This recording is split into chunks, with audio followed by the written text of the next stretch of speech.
Bonjour peuple du monde et bienvenue à la consultation quiz.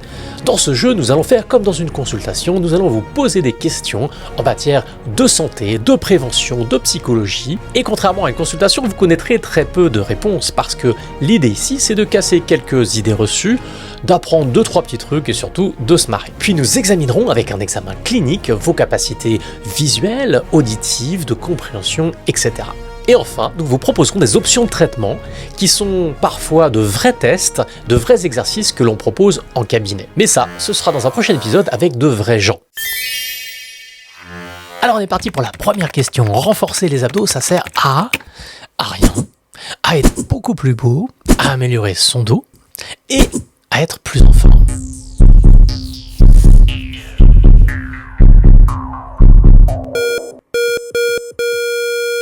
Et les bonnes réponses sont à être plus beau et à être plus en forme, parce que pour le dos, ça sert à rien. Et ça, on le sait depuis une petite dizaine d'années. Alors oui, on s'est trompé, et on a longtemps conseillé de faire ça.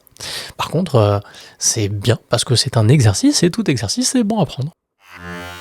Comment faisait le docteur Astide, chirurgien ayant beaucoup contribué à l'asepsie chirurgicale et aux études de médecine, pour travailler 3 jours d'affilée sans dormir au début du XXe siècle ? En réalité, il avait besoin que de 3 heures de sommeil, parce que c'est un petit dormeur comme 1% de la population, qui peut dormir moins de 5 heures. Réponse 2, non, pas du tout, il faisait bosser une équipe de 15 personnes à l'étranger, et s'en attribuait le travail. On a su ça qu'après sa mort. Troisième hypothèse, il avait un frère jumeau et personne ne le savait, d'où l'impression qu'il était partout. Quatrième hypothèse, il prenait de la cocaïne, ce qui était très moderne pour l'époque.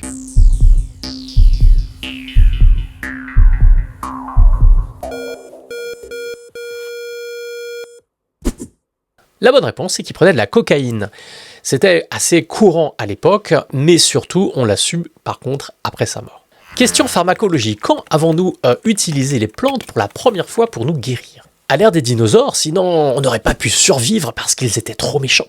Depuis toujours pour notre espèce, les singes le faisaient déjà. En réalité, c'était à l'âge de bronze, on a retrouvé de véritables pharmacies dans des cruches fermées. Ou dernière réponse, c'était au temps des pharaons. Pourquoi ? Parce que les pharaons, ils ont tout inventé. Et des fois, je me demande s'ils n'ont pas inventé Internet.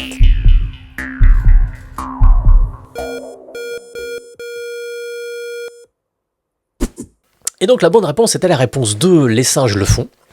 Et on a retrouvé des chimpanzés, des orang-outans, des gorilles qui faisaient ça. Question diététique et performance. Quel jus est utilisé couramment par des sportifs pros pour ses vertus de récupération et antioxydantes ?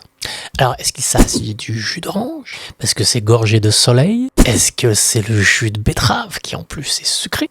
Est-ce que c'est le jus de cerise, qui est gorgé de vitamine C ? Ou est-ce que c'est le jus de cassis, qui est excellent pour les yeux ? Je crois que ce soit la myrtille. Je vérifierai.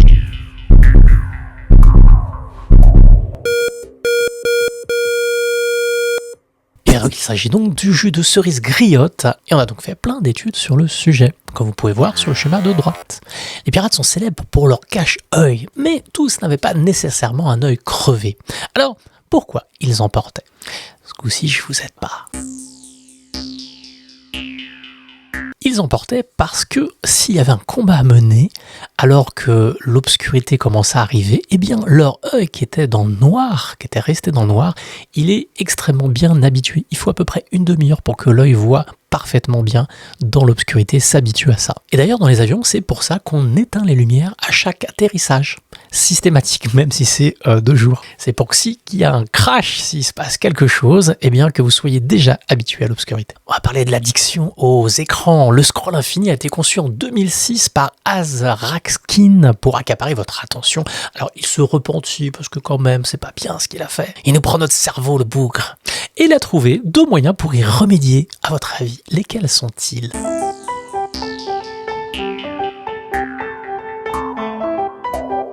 Eh bien, il y a une option qui est de mettre l'écran en noir et blanc.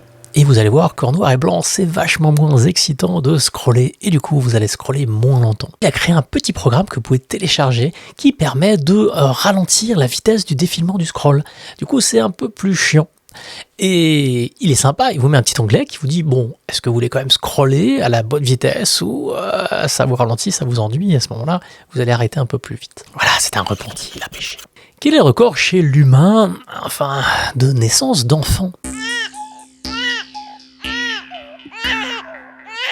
bien 69 naissances, dont 67 viables. Il devait certainement habiter dans un énorme château. Eh bien, nous avons fait un interrogatoire, nous avons été un petit peu plus précis. Eh bien, maintenant, il va bien falloir faire un examen clinique. Et aujourd'hui, l'examen clinique, il sera auditif. Je vais vous faire écouter une chanson de Metallica parce que oui, Metallica chante en français et à vous d'essayer d'entendre ce qu'il raconte pour voir si vous entendez bien et que vous comprenez bien.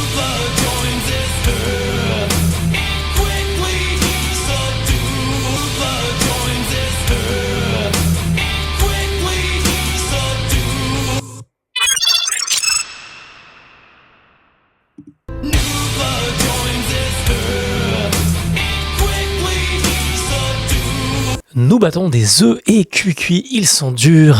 Metallica aime bien la cuisine ou la pâtisserie. Alors deuxième examen auditif pour être sûr, de Jason Derulo.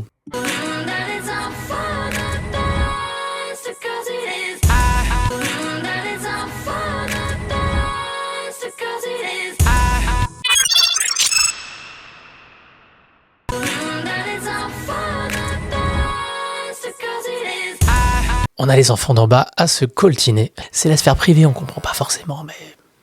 On va quand même faire un dernier examen clinique, un examen de compréhension. Jean est très timide et réservé, toujours serviable, mais... il s'intéresse pas aux gens et au monde, de caractère doux. Il a besoin d'ordre et de structure, il est très méthodique. Alors, quel métier exerce Jean? Est-ce qu'il est agriculteur ou libraire? Évidemment, la réponse est agriculteur, parce que statistiquement, eh bien, il y a énormément plus d'agriculteurs que de libraires. Et oui, si vous êtes trompé, c'est que vous avez fait un biais cognitif de catégorisation. Vous avez des archétypes qui sont dans votre tête et hop, on va vite répondre par une erreur. Alors j'espère que ça vous a plu. On va faire plein d'émissions avec des vrais gens, des vrais candidats et des vrais buzzers pour une petite compétition impossible. On invitera peut-être des sportifs aussi de haut niveau qui feront des défis incroyables, des petits tests de mémoire, oh, plein de choses, je ne vous dis pas tout. Et donc dites-moi dans les commentaires si ça vous a plu ce format, et à une prochaine dans la consultation quiz.